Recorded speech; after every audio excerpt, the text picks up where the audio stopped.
What's going on, everybody? SpykerZ Xenith here. Today I'm going to be doing a hardware review of the Radeon R9 290 video card from Visiontek. This is a 4GB card. It's a reference design, which basically means that the cooler is a blower-style cooler. Now, other manufacturers have used other coolers, and they've been a lot less prone to noise. This one's a little bit louder. We've had it for about a week now, and playing games like GTA 5, you can really hear that cooler. It kind of sounds like a blow dryer going off in your computer. But if you have a set of headphones on that cover your entire ear, you really don't hear it at all. But anyway, without any further ado, let's go ahead and get this back on the computer and run some benchmarks. Okay, and just taking a look at the card here, as you can see, it's a pretty big card. It does measure 10 3/4 inches from the bracket here all the way back. So you're going to need plenty of space to run this thing. It does draw air in from this blower right here. And the blower itself seems to be pretty good quality. There's like no play in it at all. It seems like it spins totally free. It doesn't seem to be a problem with that. The power connector is not on the back for this.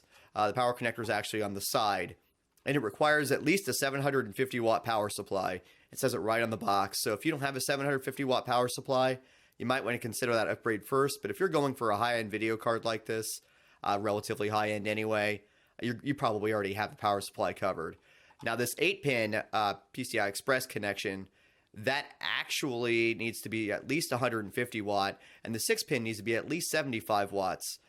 So just keep that in mind when you're looking at this. It's a pretty power-hungry card. On the back of the card itself, we have 2 DVI-D, we have a HDMI, and we also have a DisplayPort connection here on the back as well. Now, it does come with a couple cables here. It does not come with a DVI-D to VGA or anything like that. So that might be something you would need if you have an older monitor.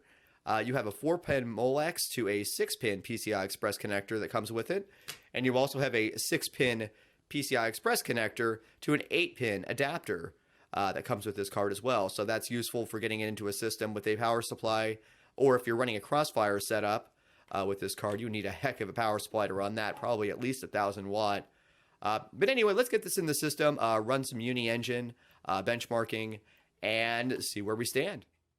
I'm just going to show you real quick how to adjust your fan speed manually with the AMD Crimson drivers. Basically, you would right-click on your desktop, go to Radeon Settings, or start the Radeon Settings application.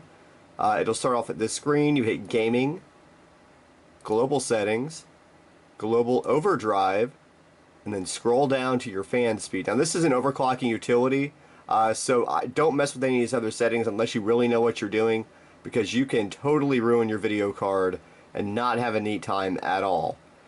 So what I'm looking at here is target fan speed. I'm going to crank it up to 100 and you're going to hear this thing. It is loud. Alright, with the settings set up like this,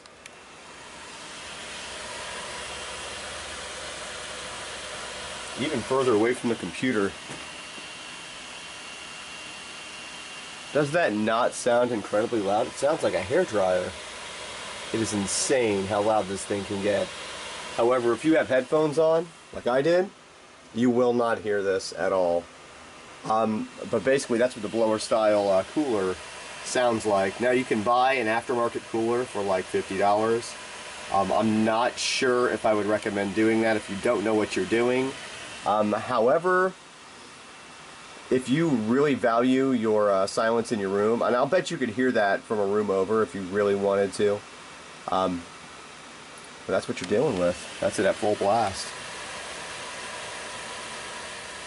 So the reviewers were not lying, it is very loud.